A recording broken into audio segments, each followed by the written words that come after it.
I'll go back to the first half. I want to talk about this for a second, guys, because I'm a little pissed off about this. I'm going to be completely honest. I'm a little heated about it.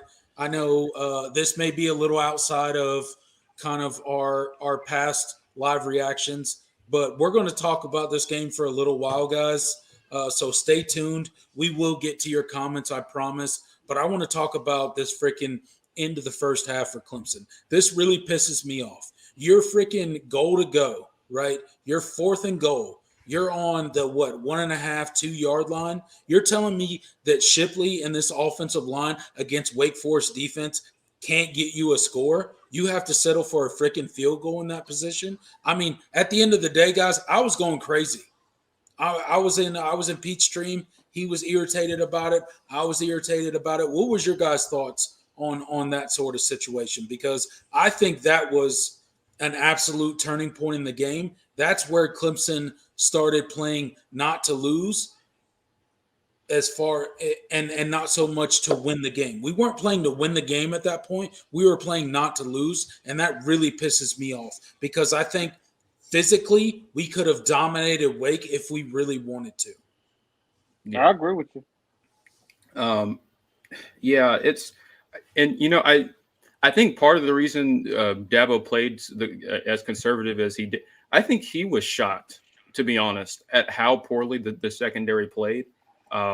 It just because it feels like if Dabo knew that this secondary was not up to snuff, and they were going to get played this bad, I feel like he would have played this game a lot differently, especially in that first half. He may have tried to build more of a cushion, and I'm not excusing it because Dabo was not perfect in some of his game management decisions in this game, but I think he was just kind of bewildered, and you saw towards the end of the game when it was just every Wake Forest drive was a big play, and you just saw him on the sideline at that point. He wasn't even yelling. He was just like he just had that look on his face, and he was like, well, what can you do?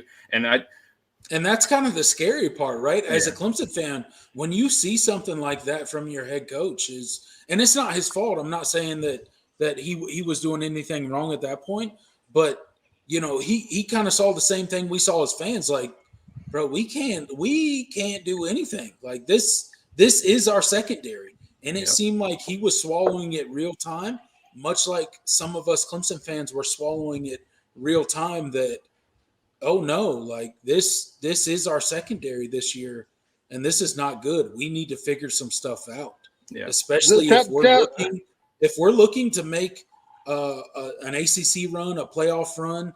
I don't think we are a top team in college football right now. No. I'm going to be honest. I would say this: Kent State and them just struggled.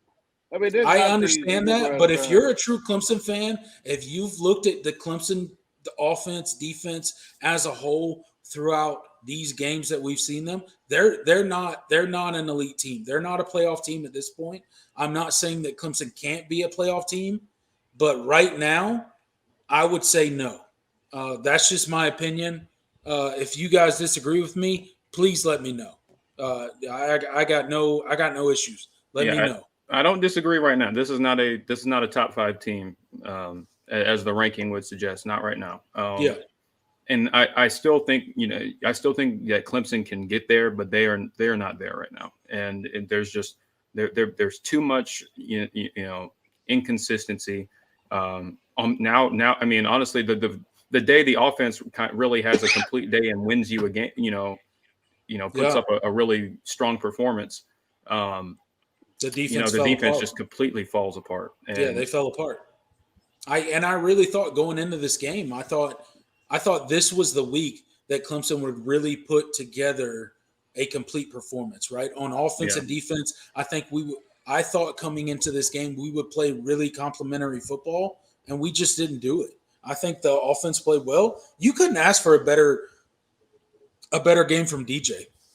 I know there were some people in the pigskin Pete stream, and they were like, "Oh, switch quarterbacks." You can clearly tell that they're not watching football if you're telling Clemson to switch quarterbacks at this point. I had somebody on Twitter say, "Put Cade in or lose." I was like, "Are you watching the game?" Bro, I know, like, he's balling. have you watched any of Clemson football at this point? Like, because if you're saying that at this point, like we were saying, like I'll point myself out. I was saying that after week 1. I was saying that after the Georgia Tech game.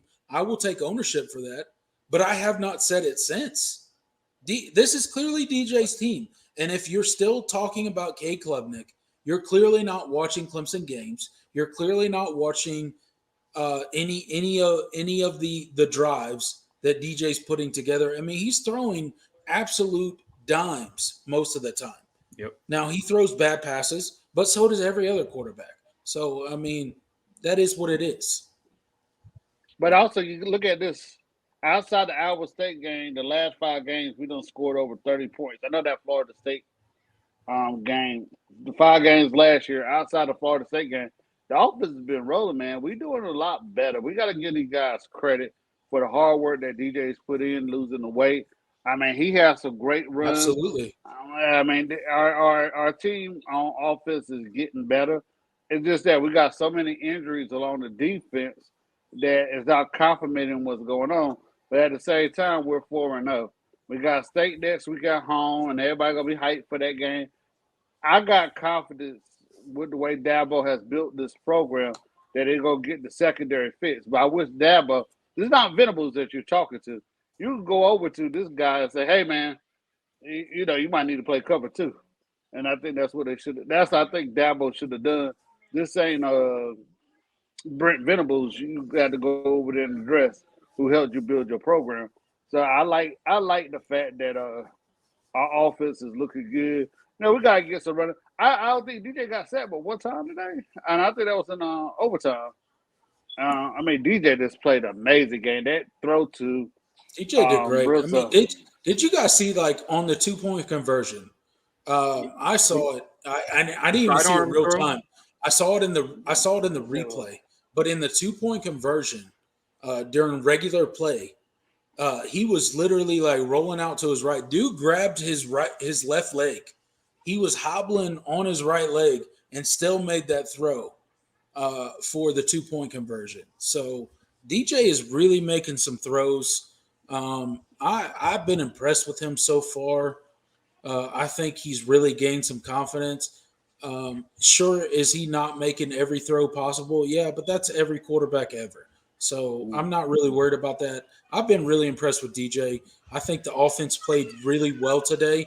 I wish that Brandon Streeter would have focused more on the run. I thought that was Clemson's out today to really control the game, really keep Wake Forest's offense off the field, because what I feared was exactly kind of what happened with Clemson's DBs getting exposed, and that's kind of what happened today. And I wish Clemson would have leaned more on the run. I wish they would have leaned on that 3-headed monster they got in the backfield and really kind of done their thing in the running game. I wish they would have posed their will against Wake Forest. Why do you think Clemson didn't do that today? Why do you think we kind of got away from the run a little bit, especially like in the middle part of the game? It seemed like we were really pass heavy midway through the game, and then like kind of in the middle part of the game.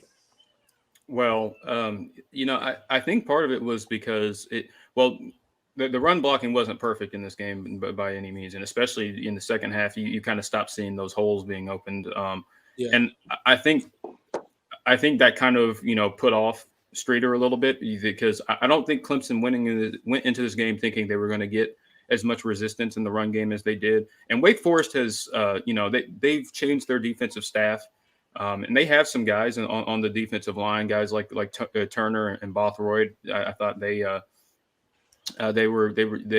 had their presence felt in the run game, and you just didn't see the same kind of push. And I'm just kind of speculating here, but maybe it was just kind of it's not going to be as easy to run it as we thought it would be, and so let's try and dial up some pass plays and maybe soften their their defense a little bit. But